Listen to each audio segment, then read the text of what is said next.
ये आपको कुत्ता काटता है तो महानगर पालिका की जिम्मेदारी नहीं है, ये आपकी जिम्मेदारी है कि आप रोड पे घूम ही क्यों रहे हैं। इतने समझदार कुत्ते तो शहर में नहीं है कि वो 5 लोगों को एक साथ काटेंगे और बोलेंगे अब आप जाके वहाँ पे वो इंजेक्शन की सील फोड़िए और 5 के 5 एक साथ इंजेक्शन लीजिए। उसके बाद दूसरे अस्पताल में गए, अब तीसरा अस्पताल में आए तो बार बार यही कह रहे हैं कि हम जब तक एक कुत्ता 5 लोगों को नहीं काटता तब तक हम वो इंजेक्शन नहीं फोड़ेंगे।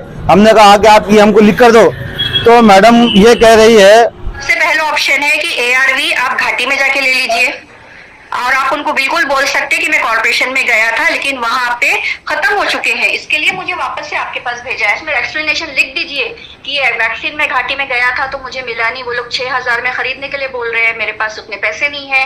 मैं एनेट में गया था तो वहां पे बोला है कि उनके पास खत्म हो चुका है, अब मेरे पास दूसरा कोई ऑप्शन नहीं है, तो इसके लिए मैडम ने मेरे लिए वायल खोला है, इसका जो भी वेस्टेज हुआ उसका जिम्मेवार मैं खत्म कर। अब मैडम मेरा इसके ऊपर आपसे सिर्फ एक ही बात करना है, खासदार साहब से बात करके हम ये बात को ऊपर तक ले जाएंगे। इंफ्रास्ट्रक्चर एकदम गंदा खराब है, उसके बाद में अपॉइंटमेंट्स नहीं है, फिर भी अल्हम्दुलिल्लाह खासदार इम्तियाज जलील साहब की बेहतरीन नुमाइंदगी की वजह से आज बहुत सारी पोस्ट निकली है वहां पर, और मैं समझता हूं कि बार बार नुमाइंदगी की जाएगी और अस्पताल को आधुनिक और कैसे लेटेस्ट का और बनाया जा सकता। देखिए, सबसे पहले तो मैं बता दूं कि ये हमारे मोहसिन कुरैशी साहब है, जो गोश्त की दुकान पे काम करते हैं। इनकी महीने की इनकम 6000 रुपये है, 6000 रुपये महीना उनको वहां से मिलता है। और महानगर पालिका के उनको कल रात में 9 बजे कुत्ते ने काटा है। महानगर पालिका के अस्पताल में गए तो उनको ये कहा गया है कि वो 5 वाइल की एक वो बॉटल होती है, जब तक 5 लोगों को कुत्ते ने नहीं काटता जब तक वो वाइल नहीं फोड़ी जाती है। तो वो घाटी अस्पताल में गए, वहां से उनको जो 700 रुपये का इंजेक्शन था उन्होंने वो लिया। उसके बाद मॉर्निंग में फिर गए तो वो उनको सूट नहीं हुआ, उसका रिएक्शन उनको आया। उसका रिएक्शन आने के बाद फिर उनको दूसरा इंजेक्शन लिख कर दिया गया, human anti rabies while injection ऐसा लिख कर दिया गया। वो जा रहा है 6000 रुपये, यानी कि उनकी पूरी महीने की तनख्वाह उसके इंजेक्शन में चले जा रही। वो गरीब कहाँ से देगा। वो महानगर पालिका के अस्पताल में फिर से आया और उन्होंने अस्पताल में कहा, वो सबसे पहले ख्वाजा गरीब नवाज अस्पताल में गए, उसके बाद दूसरे अस्पताल में गए, अब तीसरा अस्पताल में आए। तो बार बार यही कह रहे हैं कि हम जब तक एक कुत्ता 5 लोगों को नहीं काटता तब तक हम वो इंजेक्शन नहीं फोड़ेंगे। हमने कहा कि आप ये हमको लिख कर दो, तो मैडम ये कह रही है कि आप ये जिम्मेदारी लो कि वो इंजेक्शन वेस्टेज होगा तो मैं उसका जिम्मेदार हूं, ऐसा आप हमको लिख कर दो। यानी कि इनको पब्लिक के जिंदगी और मौत से कोई लेना देना नहीं। और एक जो वाइल अभी हमने उनको बताया तो उन्होंने लिख कर दिया गया, उनके सीनियर अधिकारी ने लिख कर दिया है कि वो 5 वाइल अब वो फोड़ सकते हैं, इमरजेंसी में आता है तो। यानी कि ये जो कुर्सी पर बैठे बैठे अपनी मनमानी चला रहे हैं और महानगर पालिका लिख के दे रही है कि तो आप फोड़ सकते हैं। तो मैं म्युनिसिपल कमिश्नर साहब को ये रिक्वेस्ट करूंगा कि जो अस्पताल में ये कहा गया है हम रिटर्न में भी देंगे कि उन पर कार्रवाई की जाए। और आज यहाँ पर देखा है कि महानगर पालिका में वो इंजेक्शन अवेलेबल ही नहीं, पूरे औरंगाबाद महानगर पालिका के अंदर वो इंजेक्शन ही अवेलेबल नहीं, जो इतना महंगा मिल रहा है, और पब्लिक कहाँ से पैसा लाएगी। भाई ये तो आपको जानते थे, उनको मालूम है आप काम करते हैं, लेकिन जो अनजान लोग हैं जो ठेले मालूम के लिए आते हैं, जो लोगों का क्या लेता होगा, उनके लिए आप क्या एक नई योजना तैयार करने वाले, महानगर पालिका कमिश्नर से मुलाकात करने वाले हैं? मैं बिल्कुल मैं आज आपके माध्यम से नासिर सिद्दीकी साहब की मौजूदगी में आपको ये मैसेज देना चाहता हूँ औरंगाबाद की आवाम को कि सबसे पहले हमको महानगर पालिका ने ये लिख कर दिया है कि आप इमरजेंसी के अंदर एक आदमी भी होता है तो 5 वाइल फोड़ सकते हैं, स्टैम्प मार के महानगर पालिका ने दिया है। अगर कोई अस्पताल के अधिकारी, कर्मचारी या नर्स या वार्ड बॉय अगर आपको कहते हैं कि हम फोड़ नहीं सकते हैं तो आप हमसे कांटेक्ट करें, आप हमसे रब्ता कायम करें, हम वहां पर आएंगे और उनका जो लिखित में स्टैम्प दिया गया है उनको बताएंगे और म्युनिसिपल कमिश्नर साहब को ये कहेंगे कि 5 वाइल का जो इंजेक्शन आता है उसको बदल के जैसे पहले सिंगल वाइल का दिया जा रहा था उसको कंटिन्यू किया जाए। वो क्यों नहीं दिया जा रहा है, किसको उससे फायदा होता है, वो भी हम उनको बताएंगे। हमने अभी रिकॉर्डिंग सुनी, आप बात कर रहे थे तो उधर से मैडम बता रहे थे कि अगर से 4 वेस्टेज होते तो आपकी जिम्मेदारी रहेगी, आप हमको लिख कर दो। तो इसके खिलाफ कुछ आप मुहिम छेड़ने वाले? नहीं, मुहिम नहीं, मैं बिल्कुल रिटर्न में जनाब खासदार इम्तियाज जलील साहब के पास में हम वो कंप्लेन भी करेंगे और म्युनिसिपल जी शिरकान जी से बात करेंगे। तो इस तरीके से यहाँ के सीनियर अधिकारी बात करते हैं कि आप जिम्मेदारी लो कि ये जो हम जो ड्यूटी सही तरीके से नहीं निभा रहे, आप उसकी जिम्मेदारी लो। ये जो हम सही तरीके से काम नहीं कर रहे तो आप आरोपी बनो। ये आपको कुत्ता काटता है तो महानगर पालिका की जिम्मेदारी नहीं है, ये आपकी जिम्मेदारी है कि आप रोड पे घूम ही क्यों रहे हैं। तो हम इसी कंप्लेन जी श्रीकांत सर से बात करेंगे, उनकी करेंगे, खासदार साहब से बात करके हम ये बात को ऊपर तक ले जाएंगे। जी, एक आखिरी सवाल, जैसे उन्होंने बताया कि इमरजेंसी, तो इमरजेंसी क्या होती है, कुत्ता काटने में इमरजेंसी क्या होती है?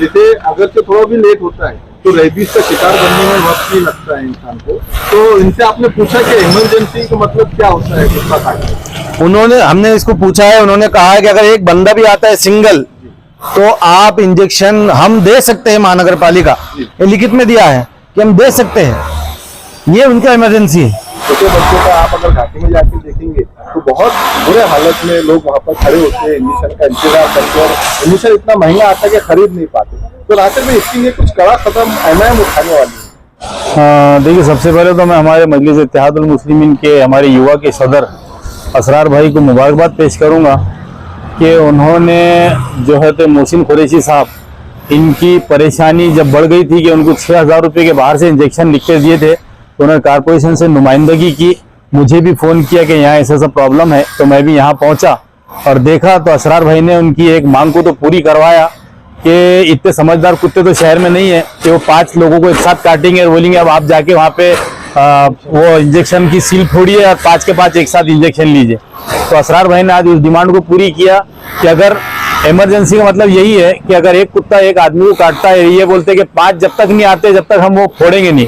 लेकिन आज असरार भाई की जिद की वजह से, और वो भी लोगों के लिए, पब्लिक के हित में, तो आज उन्होंने लिख के दिया कि अगर ऐसा कोई केस आता है कि अगर हमारे को 5 फोड़ना पड़े और वो वेस्टेज भी जा रहे हैं तो हम एक इंसान की जान बचाने के लिए वो रेबीज का इंजेक्शन देंगे। सबसे बड़ी कामयाबी तो आज ये इनके जरिए आज ये मिली है। और आइंदा हम लोगों ने अभी वही डिसाइड किया कि मंडे के दिन इंशाल्लाह मंडलेचा साहब हो या कमिश्नर साहब हो, उनसे यही कहेंगे कि भाई अगर ये कुत्ता काटने के बाद आपका इंजेक्शन देने के बाद अगर किसी को रिएक्शन हो रहा है तो आप उसके बाद में उसको अगला ट्रीटमेंट जाने के लिए 6,000 खर्चा आ रहा है, तो वो भी इंजेक्शन आपने अवेलेबल करवाना चाहिए। तो ये डिमांड लेकर हम लोग मंडे के रोज इंशाल्लाह कारपोरेशन से नुमाइंदगी करेंगे, और जो गरीब आवाम है जो 6,000 रुपये के इंजेक्शन नहीं ले सकते तो नुमाइंदगी करके इंशाल्लाह कारपोरेशन से वो अवेलेबल करवाएंगे इंशाल्लाह। एक आखिरी सवाल, घाटी अस्पताल मराठवाड़े का सबसे बड़ा अस्पताल है, यहाँ पर कई तालुकों से ग्रामीण से लोग आते हैं यहाँ से, तो आपको नहीं लगता कि यहाँ पे ये तो फंड ज्यादा आना चाहिए, हर चीज यहाँ पे अवेलेबल रहना चाहिए? जैसे पिछले जब खासदार ने पूछा होता है कि यहाँ पे पेशेंट से ज्यादा जो है तो हमको मेडिकल नजर आती है, तो ये इसकी वजह क्या है और क्यों यहाँ पे जो है तो मेडिसिन अवेलेबल नहीं होती यहाँ पे? देखिए, घाटी के लिए जितना फंड आता है मैं समझता हूँ किसी हॉस्पिटल के लिए नहीं आता, लेकिन भ्रष्टाचार की वजह से जो है तो आम लोगों तक ये सहूलत पहुंचती नहीं है। घाटी अस्पताल की हालत अगर किसी मरीज को देखने जाए तो अच्छा इंसान भी बीमार पड़ जाता है। इंफ्रास्ट्रक्चर एकदम गंदा खराब है, उसके बाद में अपॉइंटमेंट्स नहीं है। फिर भी अल्हम्दुलिल्लाह खासदार इम्तियाज जलील साहब की बेहतरीन नुमाइंदगी की वजह से आज बहुत सारी पोस्ट निकली है वहां पर, और मैं समझता हूं कि बार बार नुमाइंदगी की जाएगी और अस्पताल को आधुनिक और कैसे लेटेस्ट का और बनाया जा सकता है, इसके ऊपर इंशाल्लाह हमारी एक टीम जरूर काम करेगी। पेशेंट के लिए नहीं बोल सकती हो आप, मुझे बोल रहे हैं कि मैं एक पेशेंट के लिए बाकी का वेस्टेज कर रहा हूँ। अरे मेरे पेशेंट को कुत्ते ने काटा है, मैं महानगर पालिका के अस्पताल में आया हूँ और आप बोल रहे हैं कि मैं वेस्टेज कर रहा हूँ। आपको मैंने 3 ऑप्शन दिया, तीनों में से कोई भी नहीं करेंगे बोल रहे हैं, आप बोल रहे हैं सब नहीं करूंगा। मैं आपके लिए ज्यादा से ज्यादा कोशिश कर रही हूँ कि आपको प्रॉब्लम ना हो, और आपका सिर्फ एक ही इंटेंशन है कि नहीं मुझे तो प्रॉब्लम ही क्रिएट करना है, मुझे तो झगड़ा ही करना है। अच्छा, झगड़ा करना है। आपके जो 3 ऑप्शन है, आपके जो 3 ऑप्शन है वो एक बार, हेलो मैडम, आपके जो 3 ऑप्शन एक बार फिर से बताइए ना। सबसे पहला ऑप्शन है कि ARV आप घाटी में जाके ले लीजिए, और आप उनको बिल्कुल बोल सकते हैं कि मैं कॉर्पोरेशन में गया था लेकिन वहां पे खत्म हो चुके हैं, इसके लिए मुझे वापस से आपके पास भेजा है। मैडम ये पहला नहीं, ये पहले ऑप्शन का मैं आंसर देता हूँ आपको। पहला ऑप्शन, सुनिए मैडम प्लीज सुनिए मैडम, सुनिए मेरी बात, सुनिए आप मैडम, सुनिए मेरी बात। आपने पहला जो ऑप्शन बताया वो ऑप्शन में मैं घाटी गया था, मैंने पहला वहां से इंजेक्शन लिया, वो सूट नहीं हो रहा है। दूसरा जो वो उसके बाद उन्होंने जो दूसरा लिख के दिया था वो 6,000 रुपये का मंगा रहे हैं, जिसको काटा है उनके पास पैसे नहीं है, वो बहुत गरीब है, इसलिए हम सरकारी अस्पताल में आए हैं। दूसरा ऑप्शन बताइए। दूसरा ऑप्शन ये है कि मंडे के दिन आप एनएट में सुबह सुबह 10 बजे जाके ले लीजिए। हाँ, ये सुनिए अभी इसका जवाब। घाटी अस्पताल के अंदर जो डॉक्टर ने हमको ये चिट्ठी लिख कर दिया है, उसने कहा है कि 24 घंटे के अंदर अंदर आपने लेना चाहिए।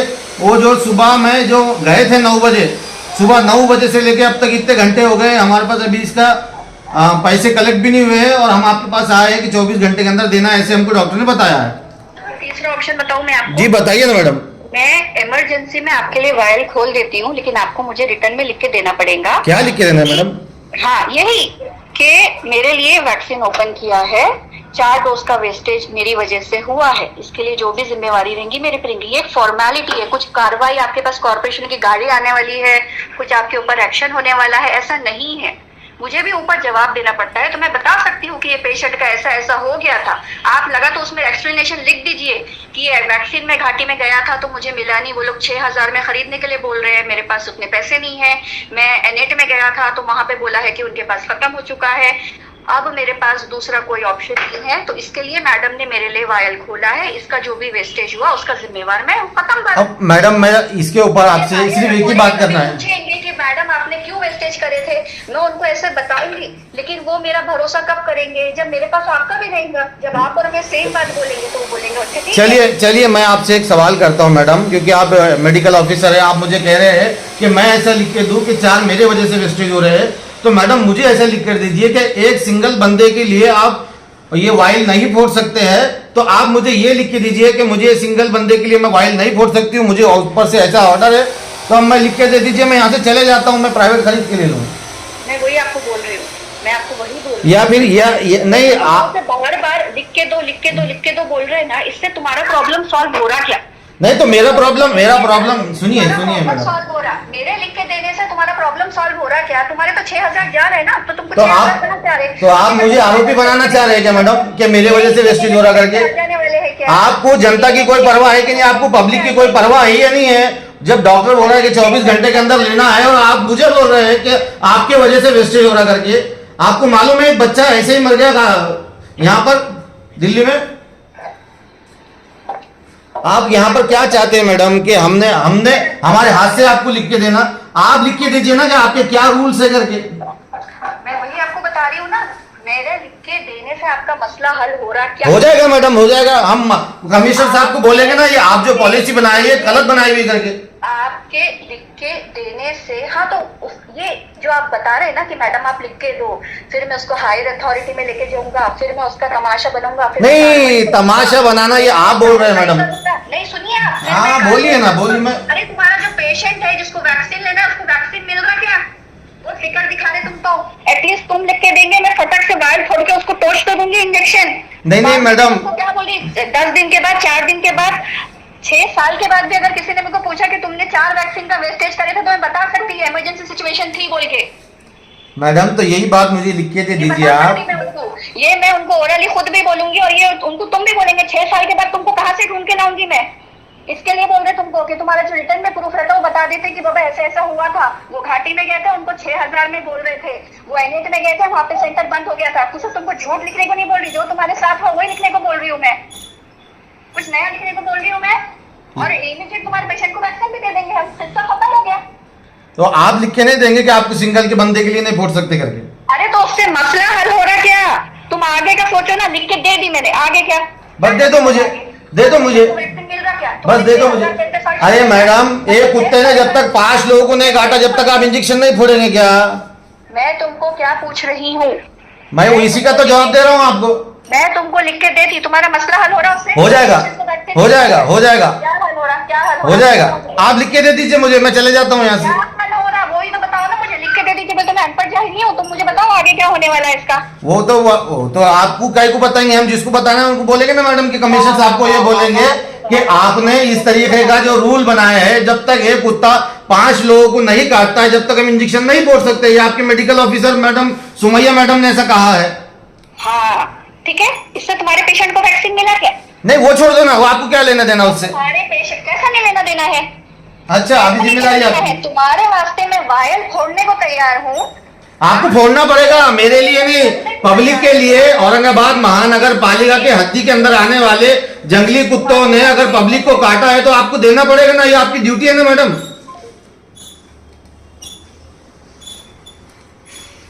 फोन कर ठीक है, सब बुला लेते हैं। उनको बोलो, उनके पूरे कॉर्पोरेटर्स आ रहे हैं, यहाँ मीडिया लोग आके खड़े हुए। सलाम सब सब ये एक हॉस्पिटल है महानगर पालिका का रोशन गेट पे। तो यहाँ पर मैं अभी एक पेशेंट के लिए हम आए थे और वो घाटी में लेकर गए। सबसे पहले तो एक इंजेक्शन कल रात में कुत्ते ने काटा था, तो घाटी में गए थे, तो घाटी वालों ने एक इंजेक्शन दिया था रात में, तो उनको सूट नहीं हुआ। तो अभी उन्होंने दूसरा इंजेक्शन लिख के दिया, ह्यूमन एंटी रेबीज, वो आ रहे 6,000 रुपए के। तो हम यहाँ आए हॉस्पिटल में कि हमको यहाँ दो, तो बोले जब तक 5 लोग नहीं आते जब तक इंजेक्शन नहीं फोड़ते। तो मैं उनको बोला आप लिख के दो, तो मेरे को बोल रहे कि तुम मेरे को ऐसा लिख के दो कि मैं तुम्हारे मेरे वजह से 4 लोगों का डोज वेस्टेज कर रहा, तुम मेरे को ऐसा लिख के दो, उसकी पूरी जवाबदारी मेरी है। हाँ, ये कोई सुमैया मैडम बोल के है, मेडिकल ऑफिसर है, उन्होंने बोल रहे कि तुम मेरे को ऐसा लिख के दो कि तुम मेरे वजह से 4 डोज वेस्टेज हो रहे करके। तो मैं बोला कि तुम 5 लोगों का लीकेज क्यों आ रही, तुम जब तक एक कुत्ते ने 5 लोगों को नहीं काटा जब तक हम इंजेक्शन दे ही नहीं सकते, ऐसा उनका बोलना है। अभी वो यहाँ तो कोई भी नहीं, यहाँ पे एक सिस्टर है, वो दो लोग है। अभी मैं सबको यही बुलाया, उनको भी बोला तो आप इधर ही आ जाओ बोल के। हाँ आ जाओ ना सर आप भी, मैं सबको बुला लिया इधर। हाँ हाँ अंदर, ये अपने मोहसिन पालन का